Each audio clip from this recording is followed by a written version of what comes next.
خالص ہے تو تمہاری ہر محنت عبادت بن جاتی ہے، ہر محنت عبادت بنے گی. اس لیے اس کو الگ نہ کریں، یہ محنت ہے. اس محنت کو جو ہے خالی نیت ہونی چاہیے کہ ہم میں کہیں حرام نہ آنے پائے. ایک حصے کو ورنہ شاید بات ناقص رہ جائے، اتنی بات کہوں گا عزیزوں. آج کا تو بچہ بھی جانتا ہے. ہم اصل میں انسان کو دو حصوں میں جانیں.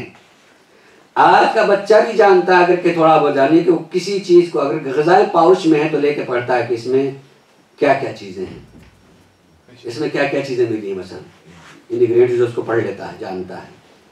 اور کچھ وہ نہ جانتا ہو تو کم سے کم ایکسپائری ڈیٹ تو دیکھ لیتا ہے کہ کہیں ایسا نہ ہو کہ بھائی ہم کوئی غلط چیز کھا رہے ہوں.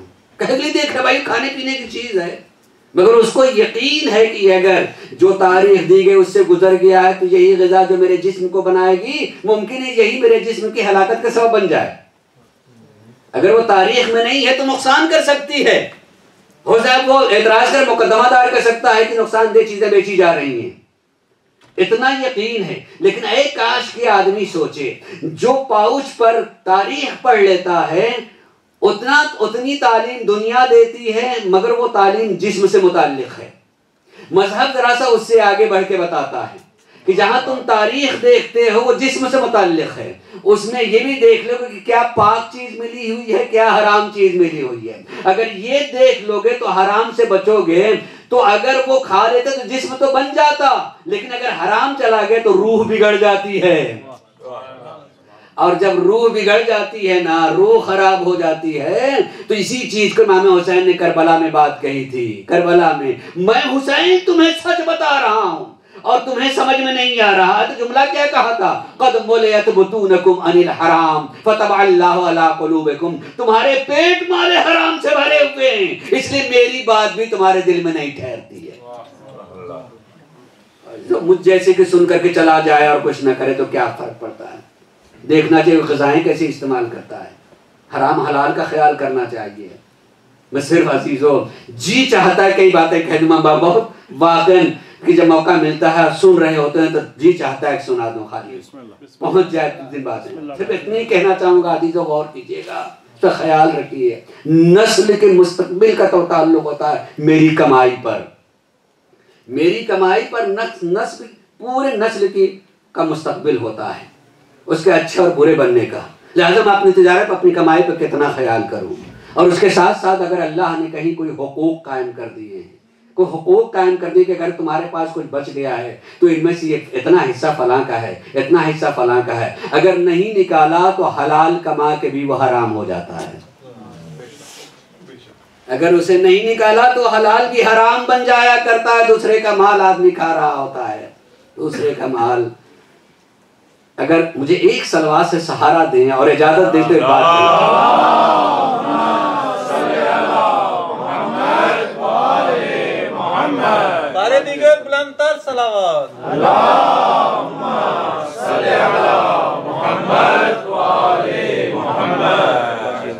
ایک بات کو ذہن کریں، اپنے جوانوں سے ذہن کو قریب کرنے کے لیے. قرآن نے کیا کہا ہے؟ ان الصلاۃ تنہی عن الفحشاء والمنکر، ہے نا قرآن کی آیت کہ نماز برائیوں سے بچاتی ہے. نماز برائیوں سے بچاتی ہے. اور اگر کوئی شخص نماز پڑھ رہا اور برا کرتا ہو تو تیری نماز پہ لعنت. اور میں سمجھتا ہوں شاید صحیح کہہ رہا، مگر میں سوچتا ہوں نماز برائیوں سے بچاتی. کیا نماز کوئی مجسمہ وہ ہاتھ میں لاٹھی ڈنڈا لیے ہوئے، تلوار لیے ہوئے، پسٹل لیے ہوئے جو مار دیتی ہے؟ کیا مطلب ہوا؟ نماز کے برائیوں سے بچانے کا مطلب کیا ہوتا ہے؟ میری اس بات کو غور سے سنیے اور ذہن میں رکھ لیجیے، اور کسی سے بیان کر سکتے ہیں اور کہیں شک و شبہ مجھ سے پوچھ سکتے ہیں. نماز برائیوں سے بچاتی ہے، سو مختصر کر کے یہ کہوں کہ نماز برائیوں سے بچاتی یعنی نماز ہوتی ہی ہے اس وقت جب برائیوں سے بچتا ہوا جائے. مطلب کیا؟ مطلب یہ کہ نماز کے لیے آپ کو وضو کرنا ہے، اور وضو کے لیے پانی چاہیے وضو کرنے کے لیے. ایک آدمی کے ہاتھ سے پانی چھینا اور وضو کرنے لگے، کیا وضو ہوگا؟ اس لیے کہ پانی آپ کا نہیں ہے. پانی یعنی گویا پہلے لمحے میں حق شناسی نماز نے سکھایا کہ جو چیز ہو تمہاری ہونی چاہیے. میں اپنے ماحول سے بتاؤں، چونکہ ہمارا پس منظر جو ہے ہندوستان پاکستان ہے، ہوتا کسی سے آدمی پانی چھینتا نہیں ہے. چھیننے کا تعلق 2-3 طریقے سے ہوتا ہے، غور کیجئے گا. پانی چھینتا نہیں ہے. ہمارے یہاں شہروں میں پانی کم آتے ہیں، اور اس پانی کے لیے جو ہے آدمی جو ہے گھر میں میٹر وغیرہ لگا دیتا ہے کہ جب پانی کے وقت آئے گا تو میٹر کے ذریعے سے ہم نے ہاؤس بنا لیا ہے اور اس میں پانی زیادہ سے کھینچ کر کے رکھ لیں گے. صرف جائز ہے.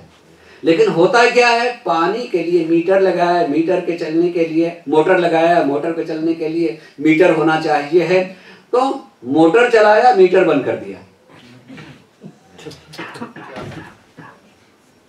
میٹر آپ نے چلایا موٹر بند کر دیا، یعنی آپ نے حکومت سے غصب کیا. اب اس پانی سے آپ وضو کر رہے ہیں. ہوگا مجھ سے کئی لوگوں نے کہا مولانا سب کچھ کرتے ہیں، الحمدللہ نماز بھی 5 وقت پڑھتے ہیں، الحمدللہ بھی کرتے ہیں، مگر پتہ نہیں برکت گھر سے اٹھ گئی ہے. وہ کبھی سوچتے ہی نہیں ہے اس باتوں کی طرح.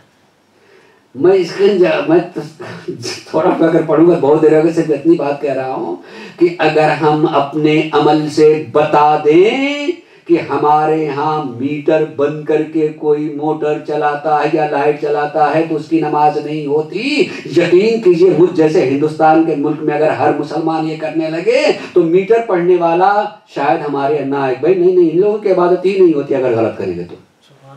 میری بات غور کر رہے ہیں؟ نہیں، ان کا جانے کی ضرورت ہی نہیں ہے. خالی نمبر لکھ لیں، اس میں تحقیق کرنے کی ضرورت نہیں. ان کے یہاں نماز نہیں ہوتی اگر ایسا کیا جائے. گویا میں کہنا چاہوں گا اسلام کے احکام پہ ہیں کہ عمل کرنے لگو کہ لوگوں کا اعتبار بڑھتا چلا جائے. ہم نے بدنام کیا ہے خود کو اور ساری چیزوں کو. تم نماز بچاتی ہے کیا مطلب؟ کتنی چیز سے بتایا؟ خیانت سے بچایا کہ نہیں بتایا؟ غصب سے بچایا کہ نہیں بچایا اگر نماز پڑھ رہے ہیں؟ کہا کپڑا آپ کا اپنا ہونا چاہیے. میں سب جزیات کو پڑھ سکتا تھا لیکن میں خالی 1-2 موٹی باتیں کہہ رہا ہوں. کپڑا آپ کا ہونا چاہیے، کسی دوسرے کا نہ ہو. اگر کپڑا میرا ہونا چاہیے ہے تو ظاہر آپ نے مولوی صاحب کیسی باتیں کر رہے ہیں؟ کیا میں کسی کپڑا چھین کروں میرے جسم پہ نہیں آئے گا؟ لگے گا کہ کسی کا مانگا ہوا پہنے ہوئے، میں اپنا پہنے ہوئے ہوں. لیکن اگر میں نے اس سے مالیات الہی کو ادا نہیں کیا ہے تو نہ جانے کتنے غریبوں کا کپڑا میں پہنے ہوئے ہوں، نہ جانے کتنے غریبوں کا کپڑا میں پہنے ہوئے ہوں. کہاں سے نماز ہو جائے گی؟ نماز شکل و صورت کا نام نہیں ہوتا ہے کہ اٹھ بیٹھ رہا ہے، حقیقت کا نام ہوتا ہے. اب سمجھ میں آیا کہ نماز برائیوں سے بچاتی ہے؟ سمجھ میں آیا کہ نہیں نماز برائیوں سے بچاتی؟ یعنی اگر نماز کو واقعا سمجھ کے پڑھے تو کتنی برائیوں سے بچتا ہوا چلا آئے گا. اور جب بچتا ہوا چلا آئے گا تو اسے متقی کہا جائے گا، اسے پرہیزگار کہا جائے گا، اسے واقعا آدمی کہا جائے گا. ثواب رہے محمد و آل محمد. اللہم صلی علی محمد و آل محمد. میں تو کہتا ہوں کہ عزیزو ہمارے جتنے اعمال ہیں وہ سب کے سب کتاب ہیں، سیکھنے کے لیے کتاب ہیں.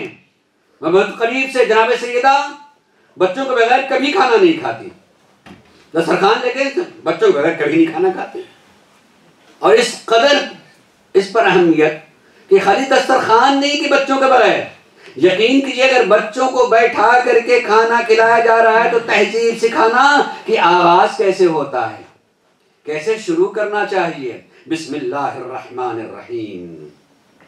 انجام کیسے ہونا چاہیے؟ الحمدللہ رب العالمین. کسی بزرگ نے ایک بات لکھی، خالی اس 2 کلمے کی معنویت کو سکھا دیا جائے تو یہ دونوں جملے جو انسان کو ہزاروں گناہوں سے بچا لیں گے، ہزاروں گناہوں سے بچا لیں گے. یعنی اگر کام کا آغاز کرو تو بسم اللہ کرو. اگر آپ نے کوئی کام کیا اگر برا ہے اور بسم اللہ ذہن میں پڑا ہوا بسم اللہ کہنے لگے تو ایک مرتبہ بسم اللہ بچا لے گا کہ نہیں یہ کام اللہ کے نام سے نہیں ہو سکتا. اور اگر جلدی میں اس کو کر لیا اور آخر میں الحمدللہ کہہ رہے ہیں نا تو جیسے الحمدللہ کہیں گے اتنی جلدی توبہ کی توفیق حاصل ہو جائے گی کہ اس پر شکر خدا نہیں کیا جاتا ہے. ہمیں فوراً الحمدللہ کے بعد استغفر اللہ کہنا آ جائے گا. اے کاش کہ ہم بچوں کو سکھائیں. جناب زہرا نے بتایا ہے بسم اللہ سکھاؤ الحمدللہ سکھاؤ، دونوں میں پورا اسلام چھپا ہوا مل جائے گا. آدمی اپنے بچوں کو جب متقی اور پرہیزگار بنا سکتا ہے. چلو اپنے محمد و آل محمد صلی علی محمد و آل محمد. اس لیے ہم کو خالی سننے کے لیے نہیں، اپنے قریب سے جاننے کے لیے. ایک چیز خالی بچوں سے آگے بڑھ کر کے یہ کہوں کہ بسم اللہ کے سلسلے میں یہ بات مسلمہ ہے کہ انسان جو ہے بسم اللہ کر کے جو شروع کرے. بہت ساری چیزیں ایک بات کے لیے کہہ رہا ہوں. بسم اللہ سے اگر کھانا کھا رہا ہے، ہو سکتا ہے کہ کوئی کھانا میں کوئی چیز ایسی ملی ہو جو اس کے لیے نقصان دہ ہو، تو بسم اللہ جان کر کے اگر کوئی چیز جان رہا ہے کہ نقصان دہ ہے تو چاہے بسم اللہ کر کے کھا رہا ہو، کیونکہ جان کے کھا رہا ہے، غلطی کر رہا ہے. لیکن اگر بسم اللہ کر کے کوئی چیز کھا رہا ہے وہ صحیح نہیں ہے، اس کے لیے نقصان دہ ہو سکتی ہے، تو معصومین نے ضمانت لی ہے کہ تم چونکہ تم جاہل تم نہیں جانتے، مگر بسم اللہ کہہ دیا ہے تو اس کے ضرر سے بسم اللہ تم کو بچا لیتا ہے، وہ چیز تمہاری حفاظت کر لیتا ہے. اس لیے ہمیں بسم اللہ کرنا چاہیے. کوئی کام بھی کریں جو ہم نہیں جانتے ہیں کہ اس میں نقصان کچھ ہو سکتا ہے، تو یہ بسم اللہ ضمانت دے سکتا ہے تمہیں اس نقصان سے بچانے کے لیے. ہم اگر کسی کو متقی و پرہیزگار دیکھتے ہیں، کوئی معجزہ اس کے لیے نہیں ہوتا ہے، اگر وہ واقعی ان پر اعمال کر رہا ہوتا ہے، عمل کر رہا ہوتا ہے، تو وہی الفاظ اس کی حفاظت کر رہے ہوتے ہیں. صلوات محمد و آل محمد.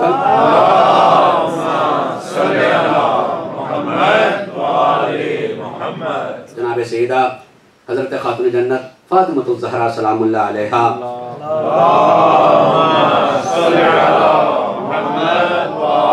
کی حیات انتہائی مختصر، مگر اس مختصر سے پہلے دن کہا تھا اور اسی کی تکرار کر رہا ہوں، اور اپنے بات کو انجام کی طرف لے کر کے آتے ہوئے کہ ان کے حیات میں واقعاً بے انتہا ایسے قصص ہیں جن کو بیان کیا جائے اور بیان کرنا چاہیے، اور کسی حد تک بیان ہوتا بھی ہے.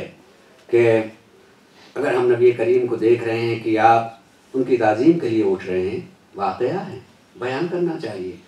کتنے در اس سے کھل سکتے ہیں ان کی عظمت کے، اور کتنی چیز راستے مل سکتے ہیں. میں اس واقعے میں ایک واقعہ پڑھ رہا تھا اور کتاب اتفاق میں ساتھ میں لے کر کے آیا، اور کتاب کا نام ہی ہے فاطمۃ الزہرا. تو اس میں اقوال لکھے ہوئے ہیں دنیا بھر کے دانشوروں کا اور ائمہ معصومین صاحب السلام کے اور بزرگ شخصیات کے، کہ ان کے بارے میں کیا کیا لکھا ہے.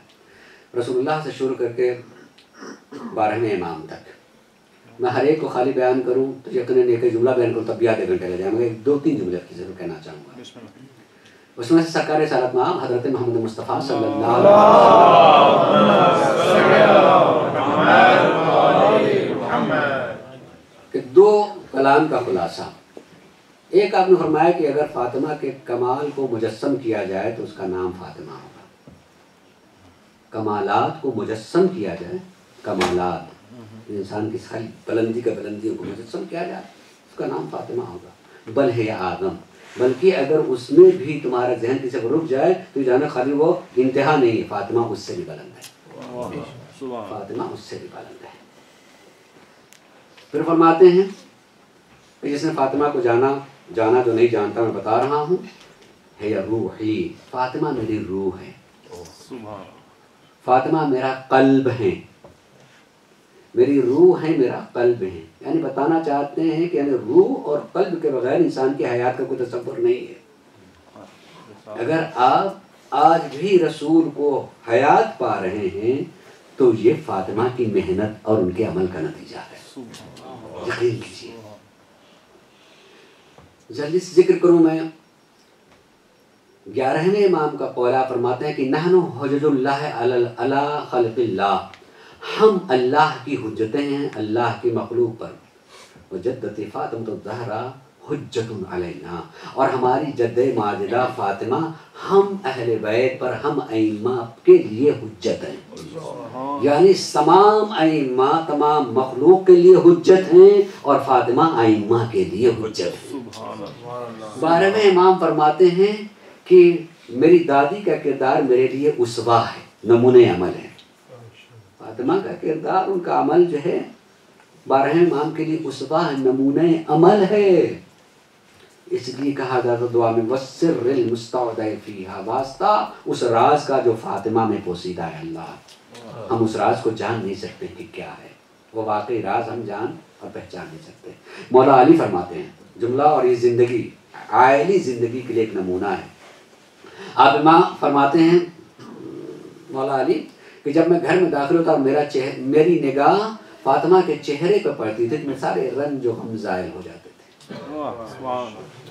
میں گھر میں داخل ہوتا تھا اور میری نگاہ فاطمہ پڑ جائے، میں فاطمہ میں نگاہ پڑ گئی، میرے سارے رنج و غم دور ہو جاتے تھے۔ خدا کا خالی جملہ نہیں ہے، اس کا مطلب یہ ہے کہ جو گھر سے باہر شوہر اپنی زندگی گزار، نہ جانے کتنے مسائل مشکلات محنتوں سے گزر کے آئے، گھر میں کیسی زندگی ہونی چاہیے، خالی نظر پڑ جائے تو سارے رنج بھول جائے، غم بھول جائے آدمی۔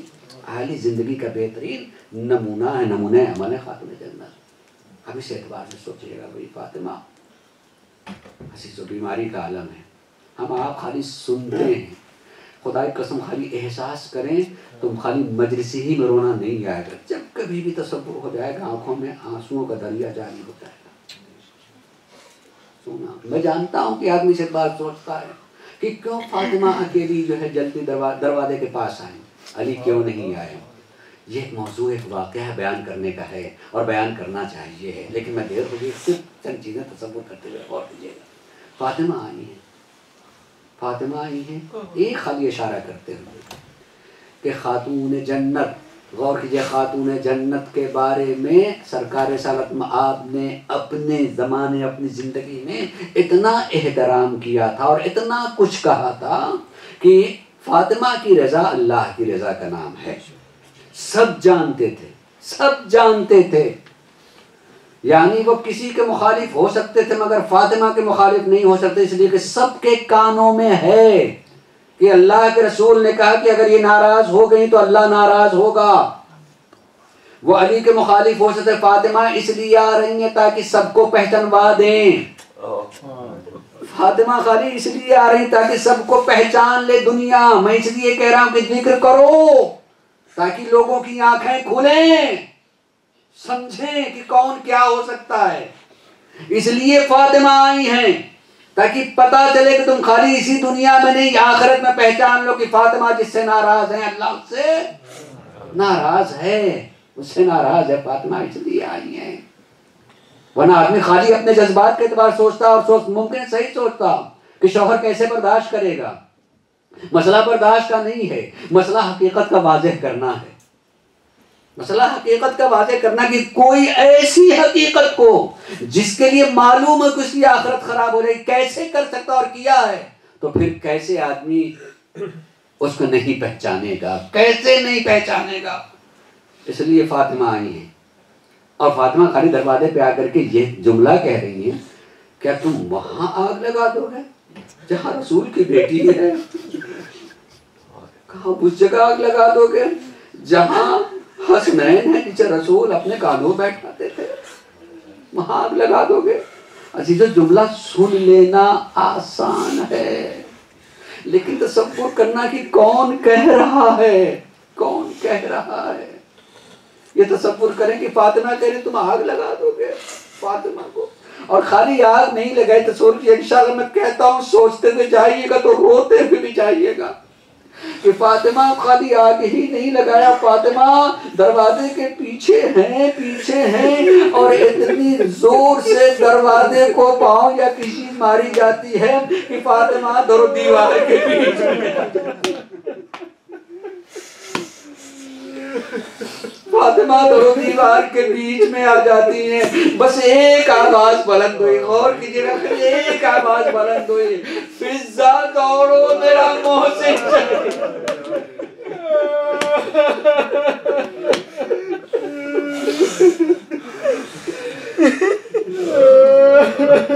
فضا دوڑو مدد کرو، میرا محسن شہید ہو گیا ہے۔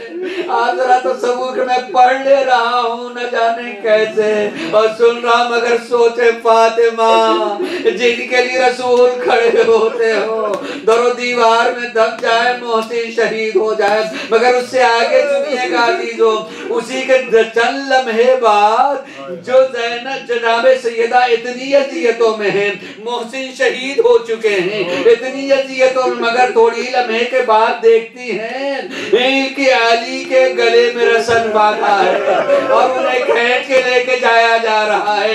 زہرا اپنا سارا رنج بھول گئی، اپنی ساری تکلیف بھول گئی، کھڑی ہو جاتی ہے، آواز بلند کی، خلو ابو الحسن، ارے لوگو ابو الحسن کو چھوڑ دو،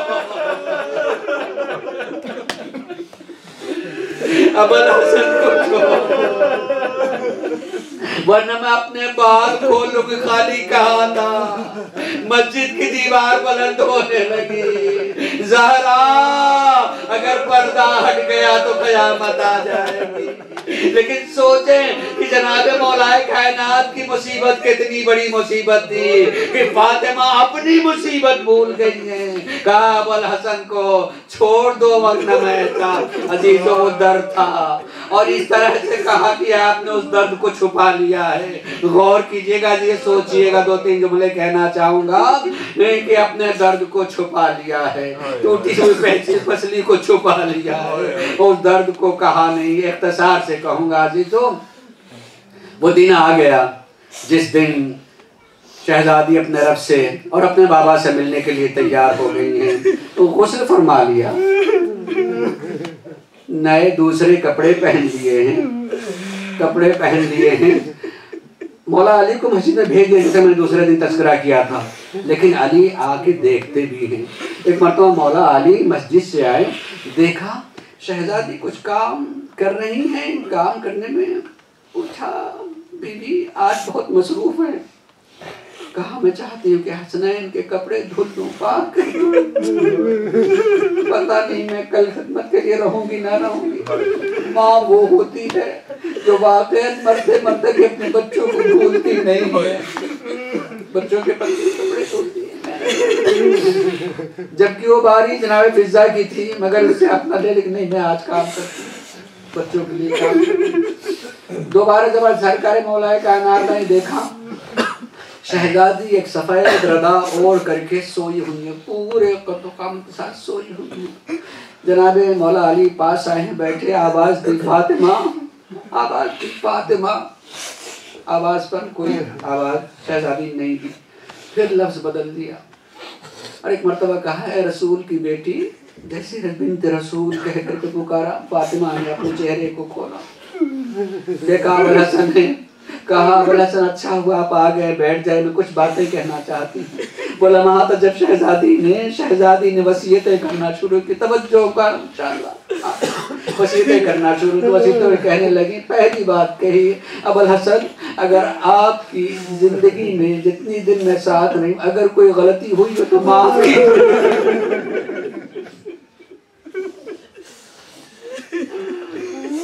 جیسے جملہ کہا مولا کائنات چیخے مار کر رونے لگے، کہا رسول کی بیٹی ایسا کیوں کہہ رہی ہے؟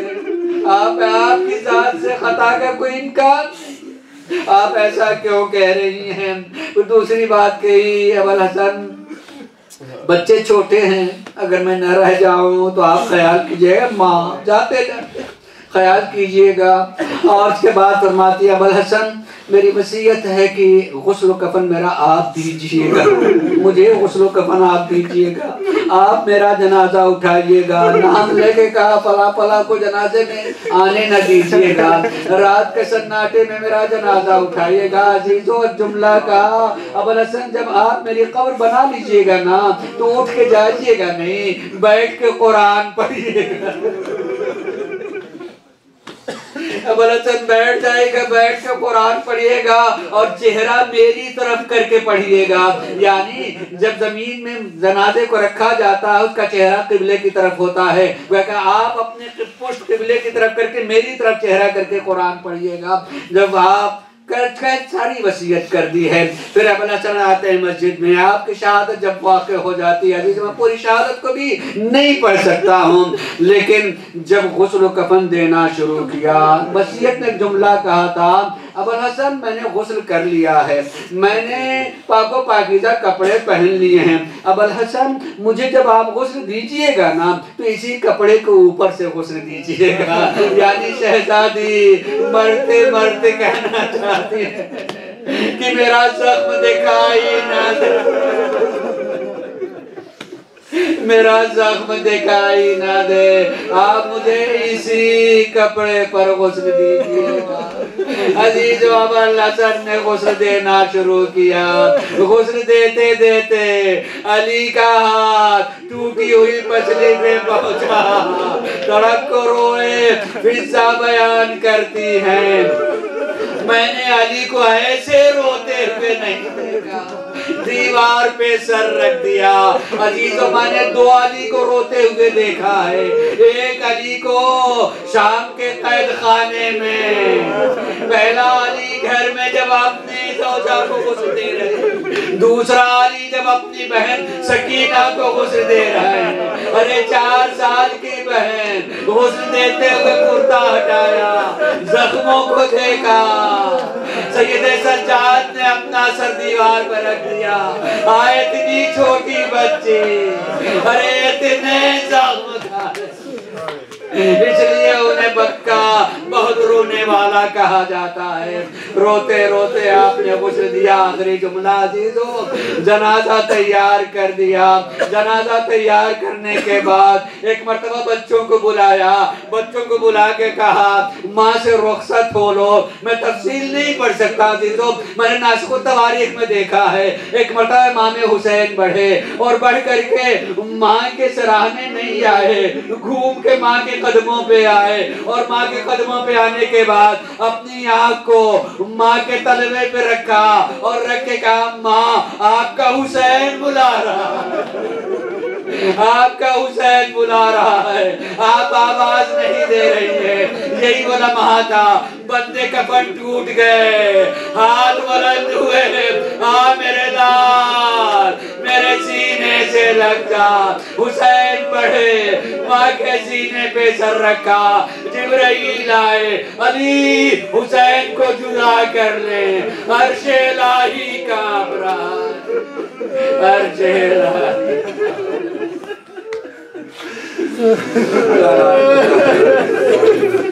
سَيَعْلَمُ الَّذِينَ ظَلَمُوا وَجَعَلُوا قَلْبِهِمْ يَنقَلِبُونَ۔ پروردگارہ ہمارے اس مختصر سے عمل کو قبول فرما دے، معبود ہم جو صاحبہ نے حاجت ان کی حالت کو پورا فرما دے، جو مریض انہیں شفا عنایت فرما دے، ہمارے آنسوں کو ہمارے زہرہ میں جگہ عنایت فرما، جو مریض انہیں شفا عنایت فرما، جو شاہان پریشانی سے نجات فرما، دنیا میں جہاں کہیں محبان اہل بیت ان کی عزت و آبرو کی حفاظت فرما، لیکن گھروں میں ذکر اہل بیت ان گھروں کو آباد رکھ، جن ماؤں کی گودیوں میں حسین کے نام لیوا پر نشاد رکھنا پروردگارہ، ہم نور زہرہ کے ظہور کے منتظر جب ظہور فرما اور ان کے آرام صاحب سفر